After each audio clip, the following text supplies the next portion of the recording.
30 घंटे इनका प्लेन उड़ा, गया, फोड़ा, आया, अमेरिका युद्ध में कूद गया है, ये सबको पता चल गया। और उसके बाद पता चलेगा कि वहां तो बम ही नहीं था, तो अमेरिका की और थू-थू होगी। लेकिन दुनिया तो थू-थू कर ही रही है भाई, कि ट्रंप का बड़बोलापन है क्या कि ईरान में वहां पर बोल रहे हैं सब कर दिया, लेकिन काम हुआ नहीं। इजराइल ईरान युद्ध में अमेरिका के कूदने के बाद अब वर्ल्ड वॉर का खतरा हालांकि बढ़ गया है। एक तरफ इजराइल के साथ सुपर पावर अमेरिका है, तो अब दो मजबूत देश रूस और चीन मिलकर ईरान का साथ देने को तैयार हो गए। दूसरी तरफ नॉर्थ कोरिया ने भी कह दिया है, वो जो सन की तानाशाह है किम जोंग उन, ये अमेरिका बहुत गलत किया है, ये नहीं होना चाहिए था। जो संयुक्त राष्ट्र में अमेरिका के खिलाफ एक प्रस्ताव लेकर आए हैं रूस, चीन वगैरह, जिसमें अमेरिका की ईरान पर की गई कार्रवाई का खुलकर विरोध हुआ है। संयुक्त राष्ट्र में रूस ने धमकी दी है कि अमेरिका ने ईरान पर अटैक करके वो काम किया है जिसके बाद वैश्विक सुरक्षा के मामले में क्या विनाशकारी नतीजे देखने को मिलेंगे, ये कोई नहीं जानता। चीन कह रहा है कि अमेरिका अपनी विश्वसनीयता खो चुका है और अब हालात नियंत्रण से बाहर हो सकते हैं। संयुक्त राष्ट्र में नॉर्थ कोरिया ने भी इजराइल और अमेरिका को मिडिल ईस्ट में फैली अशांति का अपराधी बता दिया है। यानी ईरान के साथ रशिया, चाइना, नॉर्थ कोरिया सब खड़े हो गए। और डोनाल्ड ट्रंप जो पूरी दुनिया के फूफा बने घूम रहे थे, गया तुम पे इतना टैक्स लगा दूंगा, तुम पे उतना लगा दूंगा, ये कर दूंगा, वो कर दूंगा, भाई उनको भी अब देखना होगा, खाली हवाबाजी नहीं चलेगी ना। रूस और चीन ने तो अमेरिका के खिलाफ यूनाइटेड फ्रंट बनाने की कोशिशें शुरू कर दी है और इसको लेकर पुतिन और जिनपिंग के बीच बातचीत भी हुई है। यह बातचीत ऐसे वक्त पर हुई है जब कई रिपोर्ट्स में दावा किया गया है कि चीन के कई एयरक्राफ्ट ईरान में उतरे हैं। आशंका जताई गई है कि चीन ने ईरान में हथियार भेजे हैं। इतना ही नहीं, क्या चीन और रूस मिलकर अब अमेरिका से बदला लेने की तैयारी शुरू कर चुके हैं? यह सवाल इसलिए भी इंपॉर्टेंट है क्योंकि आज ही ईरान के विदेश मंत्री अब्बास अराक्ची रूस पहुंचे हैं, जहां उन्होंने रूस के राष्ट्रपति व्लादिमीर पुतिन से मुलाकात की। आप तस्वीरें देखिए, यह आज की तस्वीर है। ईरान के विदेश मंत्री बैठे हैं और सामने पुतिन बैठे हुए हैं, दोनों की मीटिंग हुई है। सूत्रों के मुताबिक ईरानी विदेश मंत्री ने खामनेई की एक चिट्ठी पुतिन को सौंपी है और इस चिट्ठी में रूस से समर्थन मांगा गया है।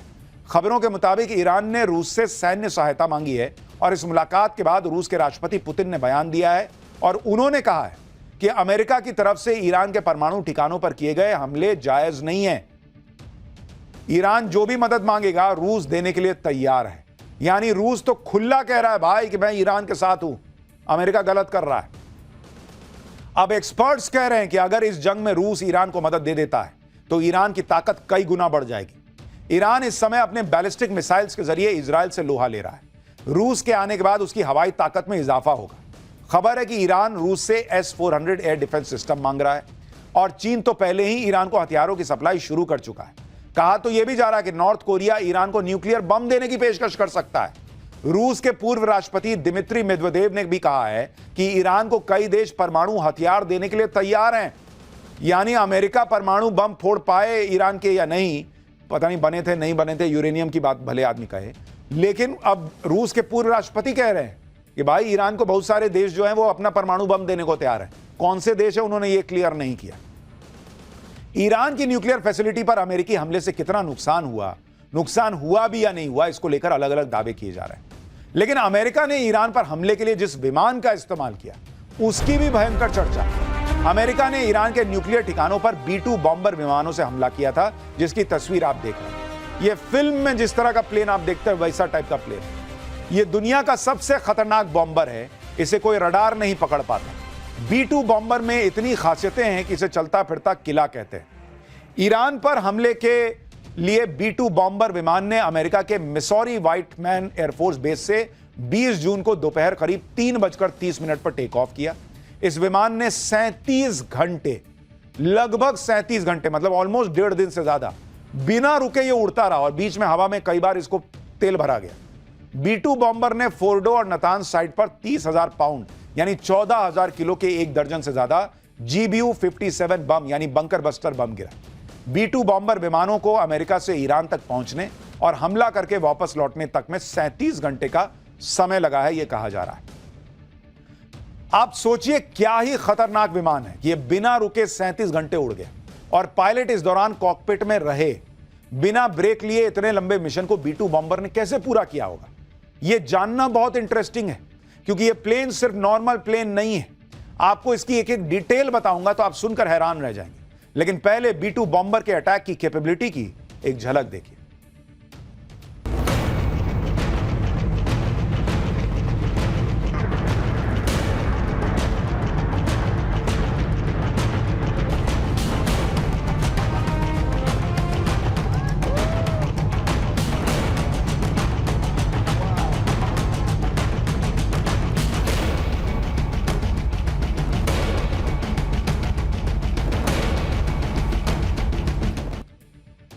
इस प्लेन को अगर आप देखिए तो ऐसा लगता है जैसे चील नहीं उड़ता है, वैसे टाइप का, देखिए वैसा ही लग रहा है, ईगल टाइप।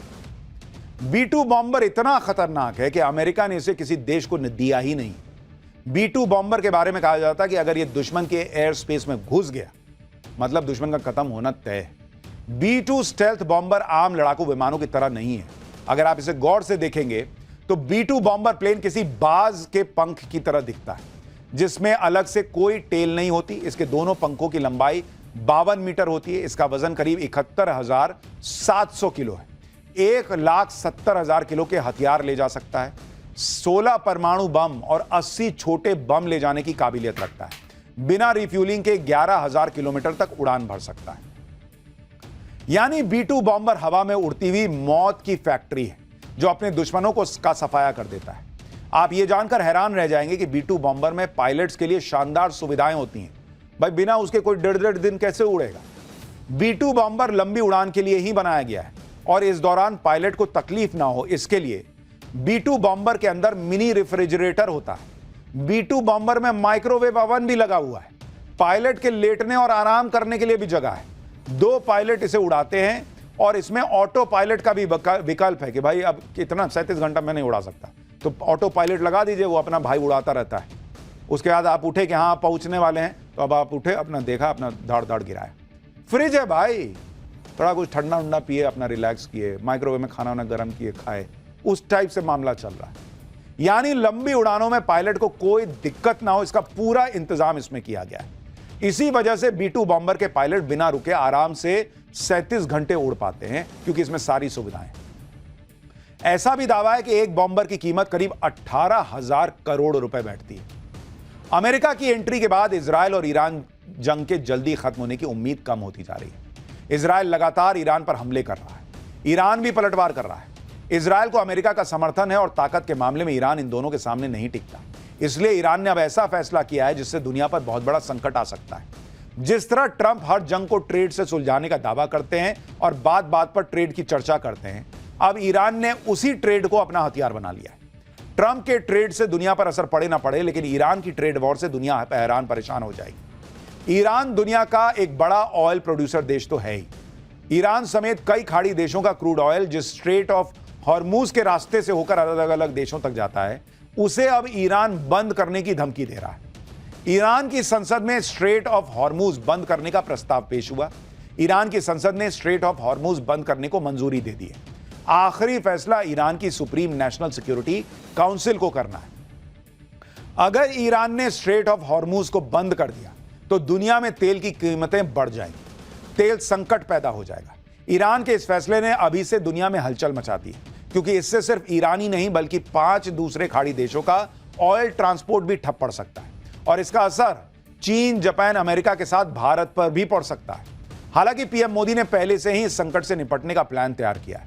आपको इन सब के बारे में डिटेल से बताता हूं। दुनिया में सबसे ज्यादा कच्चे तेल का उत्पादन खाड़ी देशों में होता है और खाड़ी देशों का कच्चा तेल इसी स्ट्रेट ऑफ हॉर्मूज से होकर दुनिया में सप्लाई होता है। आप स्ट्रेट ऑफ हॉर्मूज की लोकेशन देखिए, आप देख रहे हैं कैसी संकरी सी गली है और यह बहुत महत्वपूर्ण है। स्ट्रेट ऑफ हॉर्मूज के उत्तर में ईरान है और दक्षिण में ओमान है। दोनों देशों के बीच संकरे से समुद्री रूट को स्ट्रेट ऑफ हॉर्मूज कहा जाता है। Straight of Hormuz Persian gulf को अरब सागर से जोड़ता है और यह मात्र 33 किलोमीटर चौड़ा हिस्सा है। आप देखिए वो जो छोटा सा आप चुन्नू सा हिस्सा देख रहे हैं वो 33 किलोमीटर चौड़ा है। यहां पर शिपिंग लेन सिर्फ 3 किलोमीटर चौड़ी है, यानी 33 किलोमीटर का एरिया है और चौड़ाई जो है वो 3 किलोमीटर की है। स्ट्रेट ऑफ हॉर्मूज को ग्लोबल ऑयल ट्रांसपोर्ट रूट का चिकन नेक भी कह सकते हैं और अब ईरान इसी चिकन नेक को दबाने की बातें कर रहा है, धमकी दे रहा है। आपको यह भी जानना चाहिए कि ग्लोबल ऑयल ट्रांसपोर्ट में स्ट्रेट ऑफ हॉर्मूज कितना महत्वपूर्ण योगदान देता है। स्ट्रेट ऑफ हॉर्मूज से दुनिया का 20% ऑयल ट्रांसपोर्ट होता है। दुनिया का डेली 20 मिलियन बैरल तेल यहां से गुजरता है, यानी करीब 318 करोड़ लीटर तेल हर रोज दुनिया का 1/3 पेट्रोलियम प्रोडक्ट यहां से जाता है। ईरान समेत Iraq, Qatar, Bahrain, UAE, Saudi Arab, Kuwait 7 खाड़ी देशों के लिए लाइफलाइन की तरह ही। इसके बंद होने से दुनिया में तेल के दाम 70% तक बढ़ सकते हैं। स्ट्रेट ऑफ हॉर्मूज बंद करने का प्रस्ताव ही अभी पास हुआ है संसद में, लेकिन ईरान ने इसे बंद करने का फैसला अभी नहीं किया है। इतने भर ने दुनिया में सनसनी फैला दी, दुनिया के बड़े बड़े देश स्ट्रेट ऑफ हॉर्मूज के भविष्य को लेकर प्रतिक्रियाएं दे रहे हैं। ईरान के विदेश मंत्री ने कहा है कि एक खुला प्रतिशोध हो सकता है। ईरान पर बमबारी करने के लिए अमेरिका को परिणाम भुगतने होंगे। अमेरिका ने ईरान को धमकी देते हुए कहा कि अगर ईरान स्ट्रेट ऑफ हॉर्मूज को बंद करता है तो यह एक और भयानक गलती होगी। यह ईरान के लिए आर्थिक आत्महत्या जैसा होगा। दक्षिण कोरिया ने कहा है कि मिडिल ईस्ट में स्थिति गंभीर है, जिसकी वजह से आर्थिक अनिश्चितता बढ़ रही है। इसको रोकने के लिए फौरन कदम उठाने होंगे। जापान कह रहा है कि मिडिल ईस्ट में तनाव को कम किया जाना चाहिए। लड़ाई से ग्लोबल ऑयल सप्लाई पर असर पड़ सकता है, यानी दुनिया इसको लेकर चिंतित है। स्ट्रेट ऑफ हॉर्मूज बंद हुआ तो पूरी दुनिया पर इसका असर होगा, लेकिन सबसे ज्यादा असर चीन पर होगा। चीन दुनिया में सबसे ज्यादा ऑयल इंपोर्ट करता है। चीन अपनी ऊर्जा जरूरतों के लिए खाड़ी देशों पर बुरी तरह से निर्भर है। आप देखिए कि चीन कितना तेल इन देशों से स्ट्रेट ऑफ हॉर्मूज के जरिए मंगाता है। स्ट्रेट ऑफ हॉर्मूज से सबसे ज्यादा तेल चीन को जाता है। स्ट्रेट ऑफ हॉर्मूज से हर रोज करीब 5.5 मिलियन बैरल तेल चीन मंगाता है, जो चीन के कुल तेल आयात का ऑलमोस्ट 50% है। चीन ज्यादातर तेल सऊदी अरब, ईरान और इराक से ही खरीदता है। यानी अगर स्ट्रेट ऑफ हॉर्मूज बंद हुआ तो चीन का तेल निकल जाएगा। चीन के लिए अपनी जरूरत पूरी करना मुश्किल हो जाएगा और इसका असर चीन की जीडीपी पर पड़ेगा। और इस वक्त इस युद्ध में चीन ईरान के साथ खड़ा है। इसलिए कहा जा रहा है कि ईरान धमकी तो दे रहा है, लेकिन वो चीन को नुकसान पहुंचाना नहीं चाहेगा और अपना एक दोस्त खोना नहीं चाहेगा। साथ ही खाड़ी देश, भाई उनका भी तो एक्सपोर्ट रुक जाएगा, तो वो भी नुकसान सहेंगे तो फिर आपके खिलाफ हो जाएंगे।